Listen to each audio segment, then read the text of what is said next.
Hey, Doggy Traders, we are waiting for the president to go live. It's supposed to be at 2:15, and nothing that we're actually watching is showing that. Yeah, still saying that the waiting. Today he was going to make the announcement that for student loan forgiveness, let's see if we can get rid of some of these overlays also. There we go. Student loan forgiveness being announced today, $10,000 per student. Let me see. There we go.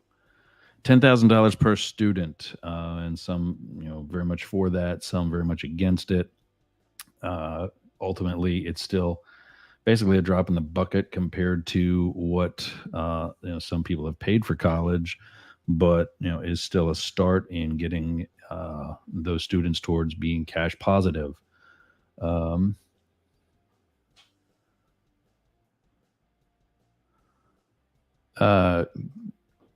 Yeah, Colin Zander, we are live right now. We're on a bunch of different platforms. We can bring that back up again. Let's see where we're at. We've actually just added one. You can find us on TikTok. That's very new, so don't be too scared if you don't see much there yet. But we're also broadcasting on Facebook, now also broadcasting on LinkedIn. You don't see that icon up there. We just got the new overlay for that last night, and we're not able to get it active for today yet. And then we're also, of course, on YouTube, but then we also have social media on Twitter and Instagram as well.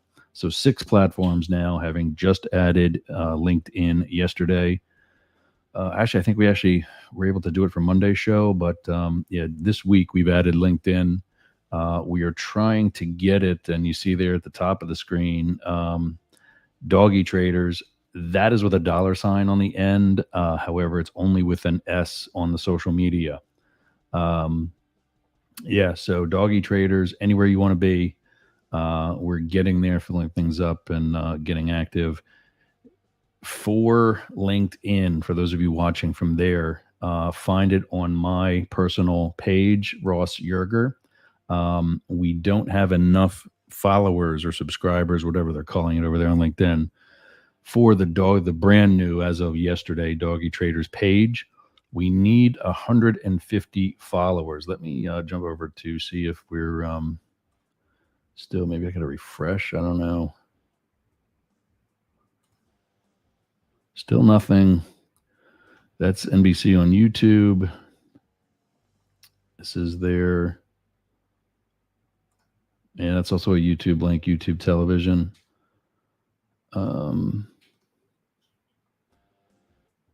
Let's try good old-fashioned C-SPAN.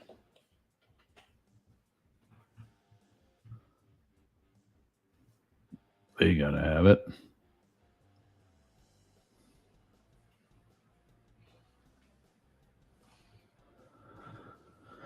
But yeah, apparently. Oh, is that it?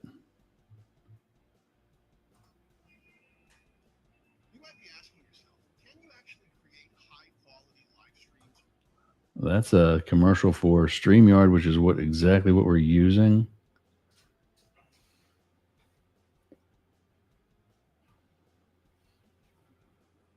Here's another story. Let me kind of share that for a minute. But yeah, we're on 6 different methods you can get us, Colin, to answer your question. Thanks for checking in. Um, we're still developing this community, still growing things. Let me share a screen, a window. Oh no, Chrome tab. There we go. I think it was that one. Scroll down here. I mean, talk about my days back in the day. See if she's still on here. No, this wasn't the one. One of these tabs at the bottom that I just saw had Hillary Clinton commenting about student debt, and try to revise that. I don't know why he's late today. He's usually not this bad. Come on, Joe. But talked about Hillary Clinton. You know what? Maybe we can just put that up there somewhere.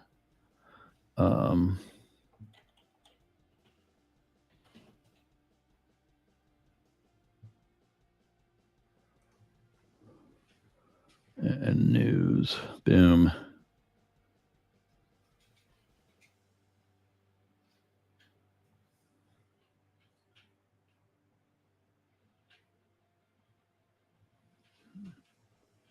Nope.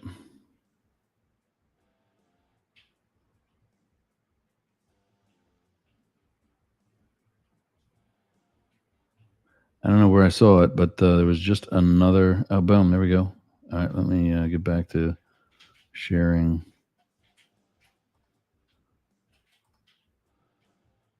As I learned navigating through this, it was on this one.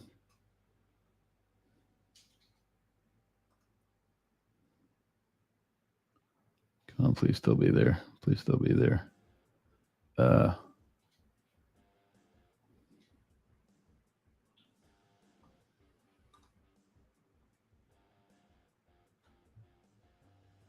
Now it's gone. I guess these kind of like rotate through. I don't know. But there was a story about Hillary Clinton talking about college debt. And even in a Google search, it's not coming up for whatever reason. But there we go.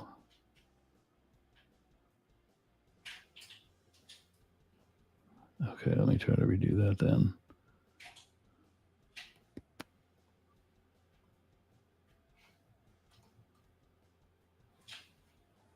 And Hillary Clinton had been talking about college debt, my point being, and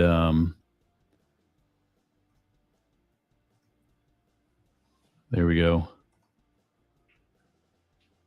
This whole forgiveness thing. Say what you want about her, as anything. Um, you know, look at healthcare. When she was the former first lady, or when she was the sitting first lady, she went to Capitol Hill and was literally laughed off the hill with her idea on her idea on healthcare and healthcare reform and doing all kinds of things that are now the law of the land. When I was on her security detail back in 2008, she said the same thing, that that college is too expensive, and something has to be done. She wasn't necessarily for all out for debt forgiveness, but definitely acknowledged the fact that at the rates students were being charged for their education, you're better off putting it on a credit card, which, as we all know, starts at 15 or 18% interest. now, something else she was way ahead of her time in is coming to fruition. Say what you want again about the quality of it. Is this what we want? Is it not what we want? But it's a step. It's a step towards realizing that something must be going on with the CNBC broadcast, because there's no way he's 15 minutes late. He's not that bad. I know Democrats are not exactly known for being on time or punctual, but um, yeah, let's do this. Let's watch this thing with Hillary Clinton at care of an event that she was at. This was apparently earlier today on HillaryClinton.com and C-SPAN. When you first met Stride K-12, you were one of the more than And of 2 course, we got to million do a students commercial. who took charge of their education, tackling the challenges you set for yourself and ready for all the new ones to come. Here, you were someone, and you could become anyone. Our commitment was to help you get where you want to be. Hold on. So congratulations. That is not what it is. Thank you all.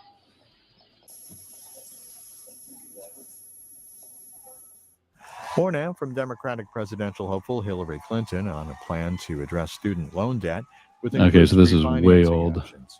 She spoke at Exeter High School in New Hampshire.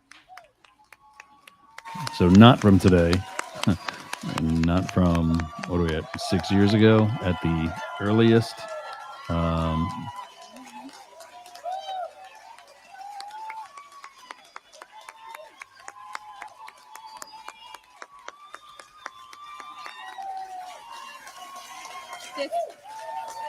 Hello.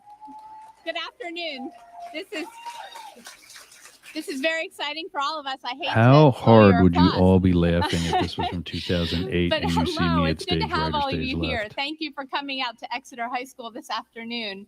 As you heard, my name is Alexis Simpson, and I'm a state representative from here in Exeter.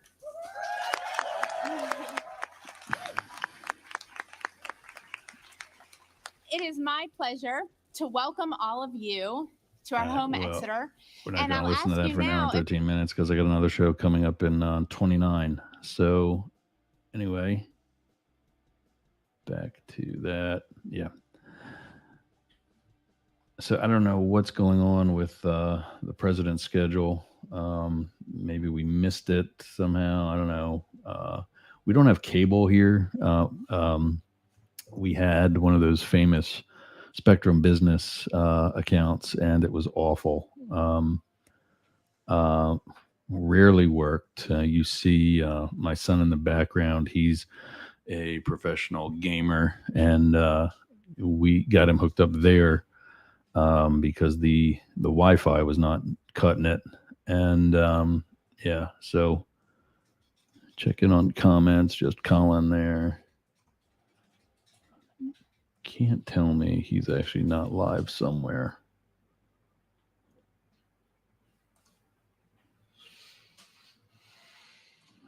Just try this again. Type it in one more time in another.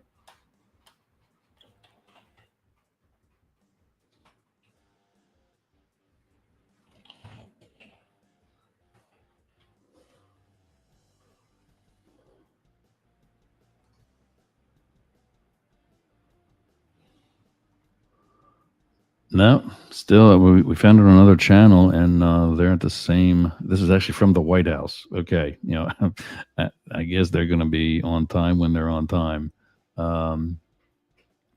So yeah, still waiting on President Biden to speak today. Getting rid of some other junk coming up on my feed. Still waiting on President Biden to speak today. Was scheduled for 2:15 Eastern. We're looking at 2:33 right now. We'll just go back and play some music until. I'm not going to sit here and ramble, especially when I got another show to get ready for in 27 minutes. But we'll be back right after this. We'll keep you posted and stay right there.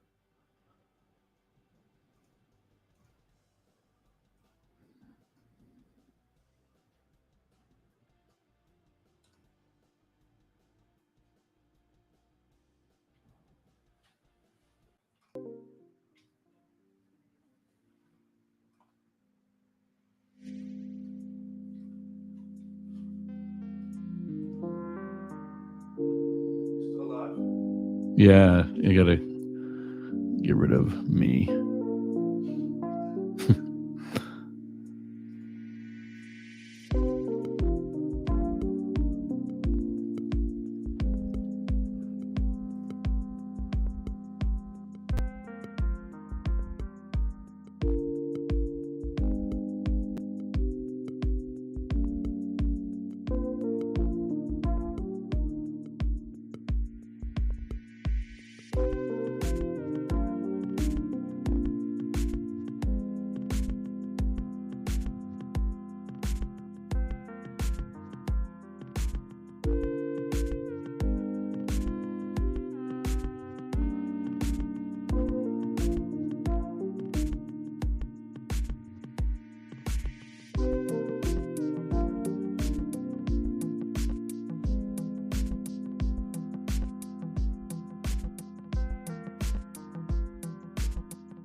Gang, that President Biden has just come into the briefing room.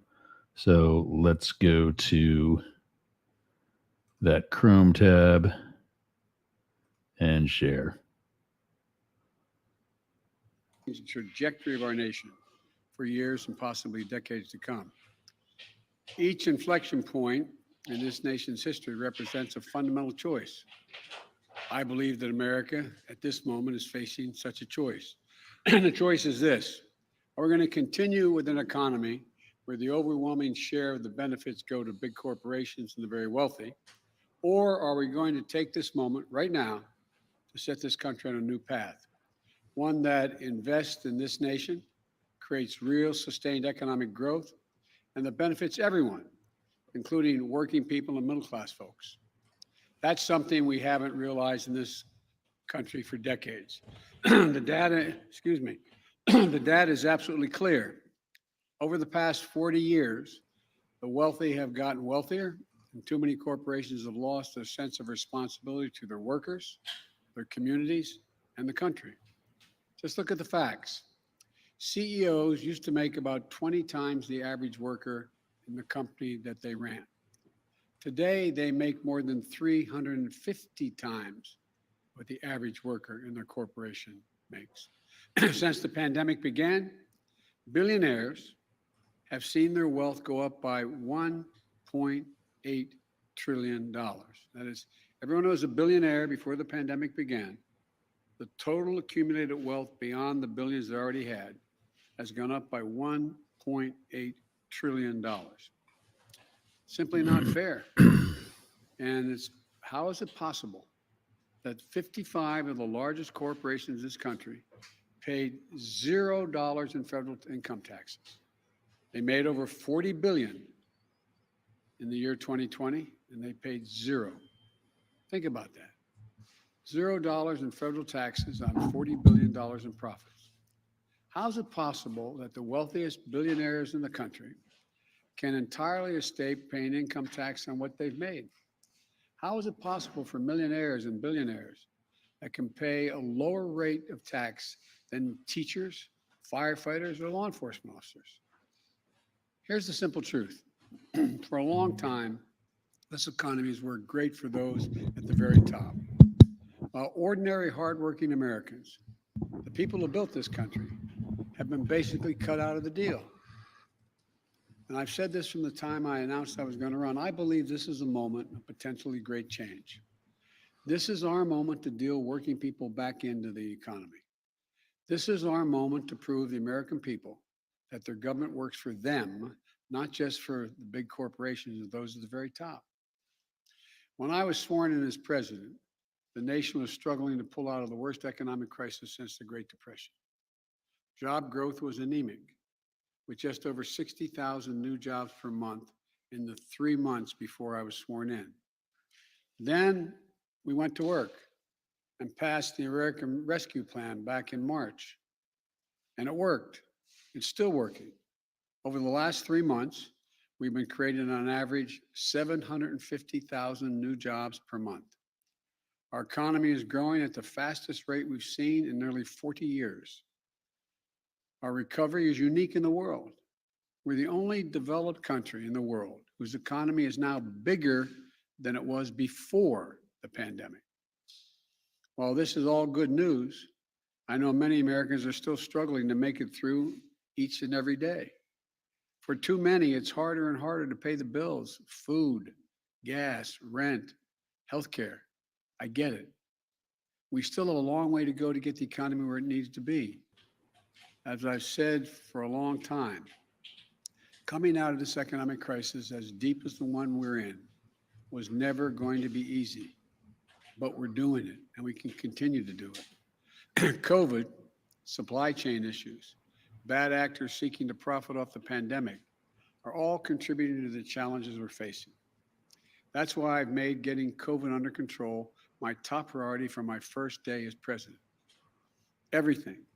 Everything from our public health to our economy depends on this. We've made enormous progress against the virus through the summer, and now we put ourselves in a strong position to battle the Delta variant. That's why the actions I proposed on vaccines last week are so critical. From requiring federal workers to get vaccinated, requiring healthcare workers to be vaccinated, requiring employers with over 100 employees to institute vaccine and/or test protocols, calling on for them to be able to know what their employees are doing before they walk through the door, calling for vaccine or test requirements to enter big venues, and a whole series of steps I propose to protect our kids in schools. Wall Street firms have analyzed the impact of these plans, and they're projecting that these new requirements will help 12 million more Americans get vaccinated, which will help more businesses stay open and more Americans back to work. The data shows that the overwhelming majority of Americans agree with my proposal. There's no surprise, given that 76% of American adults have already gotten at least one shot. But we're facing a lot of pushback, especially from some of the Republican governors. The governors of Florida and Texas are doing everything they can to undermine the life-saving requirements that I propose. And some of the same governors attacking me are in states with the strictest vaccine mandates for children attending school in the entire country. For example, in Mississippi, children are required to be vaccinated against measles, mumps, rubella, chickenpox, hepatitis B, polio, tetanus, and more. These are state requirements. But in the midst of a pandemic that has already taken over 660,000 lives, I propose a requirement for COVID vaccines, and the governor of that state calls it, quote, a tyrannical type move, a tyrannical type move. This is the worst kind of politics because it's putting the lives of citizens of their states, especially children, at risk. And I refuse to give into it. These policies are what the science tells us we need to do. They're going to save lives. They'll protect our economic recovery as well and allow the economy to continue to grow.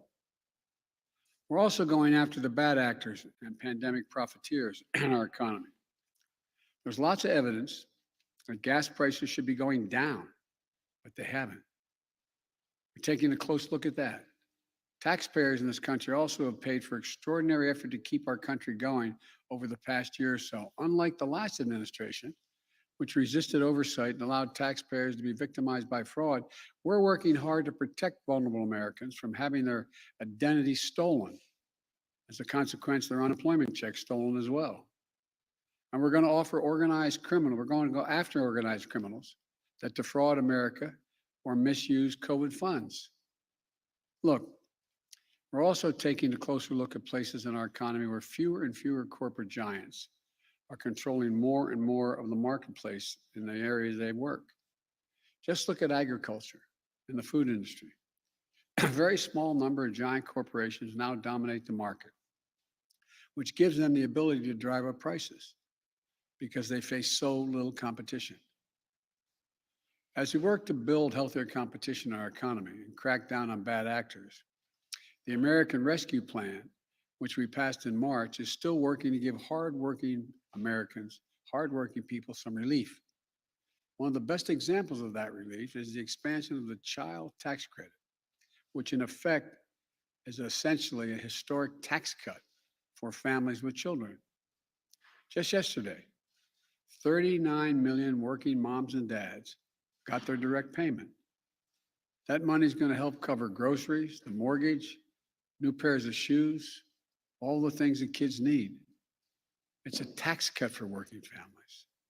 So we're working to provide as much relief as we can right now to American families. But here's the truth. Yes, the pandemic has caused a lot of economic problems in the country.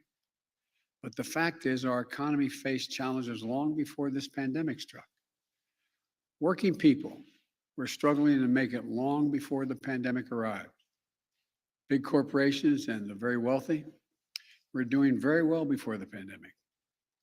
That's why I've said, starting back in my campaign for president, that it's not enough to just build back. We have to build back better than before. And that's how it all begins. Big corporations and super wealthy have to start paying their fair share of taxes. It's long overdue. I'm not out to punish anyone. I'm a capitalist. If you can make $1 million or $1 billion, that's great. God bless you. All I'm asking is you pay your fair share. Pay your fair share, just like middle class folks do. But that isn't happening now. Today in this country right now, the top 1%, for example, evade an estimated $160 billion in taxes that they owe each year. Not new taxes, taxes that they owe. And the way it works is this. If you're a typical American, like I suspect most of the press people sitting in front of me here, you pay your taxes. Why? Because you get a W-2 form. It comes in the mail every year. The IRS gets that information as well. Your taxes get deducted from your paycheck, and you pay what is owed beyond that.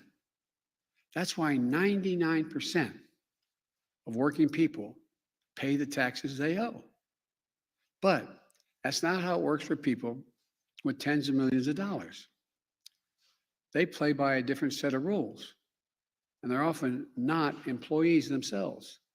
So the IRS can't see what they make and can't tell if they're cheating. That's how many of the top 1% get away with paying virtually nothing. It's estimated by serious economists that that number is about $160 billion collectively owed each year that doesn't get paid. It's not an even playing field.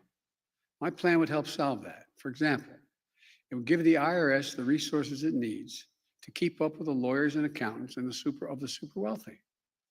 It would ask just for 2 pieces of information from the banks of these folks, that amounts, the amounts that come into their bank accounts and what amounts go out of their bank accounts, so that the wealthy can no longer hide what they're making, and they can finally begin to pay their fair share what they owe.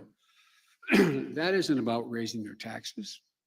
It's about the super wealthy finally beginning to pay what they owe, what the existing tax code calls for.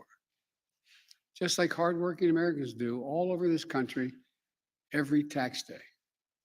Look, and like I said just a few minutes ago, 55 most profitable corporations in America paid 0 in federal income taxes on what amounted to $40 billion in profit.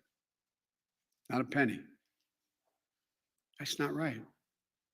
My economic plan will change that. Not punish anybody, just make them pay their fair share. But my Republican friends in Congress don't want to change the law. So what are they doing? They're attacking me and my plan, which is fine. But if you're going to have a debate, let's have an honest debate.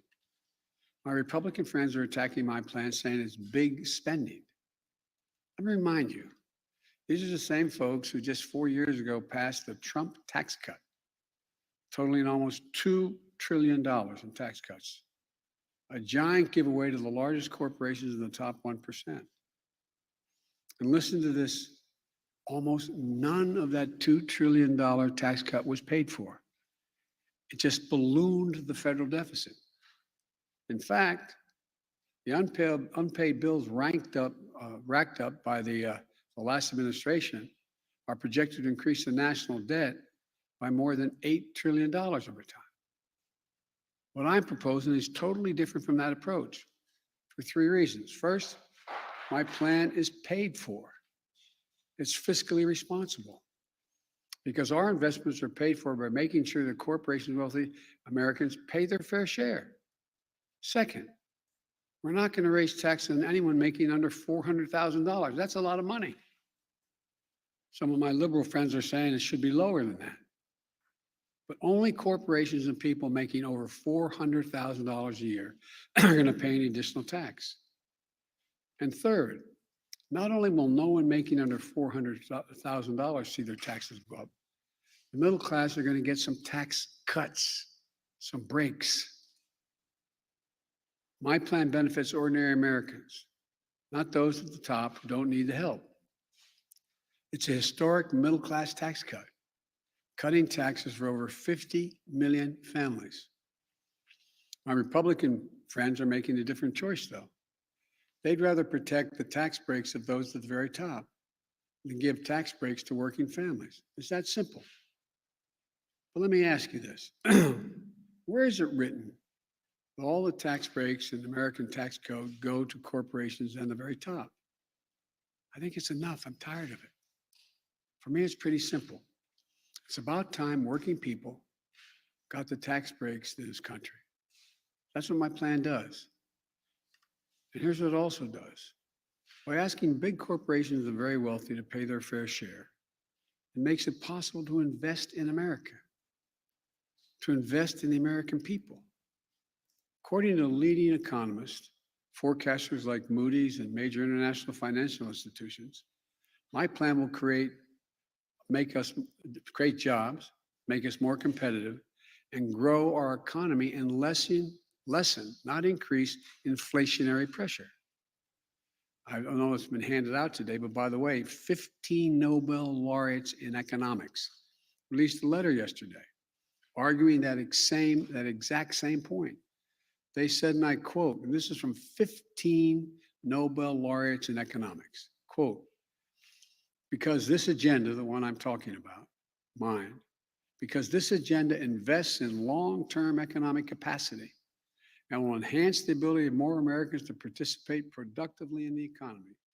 It will ease long-term inflationary pressures. It will ease it. Let me highlight just a few. Okay, I got to cut in here for a minute. I'm going to end this broadcast because I've got the usual broadcast that started a minute ago, and some of our platforms that you see right on the bottom of the screen there get a little upset when you're late. So we'll pick right up right after this. Be right back.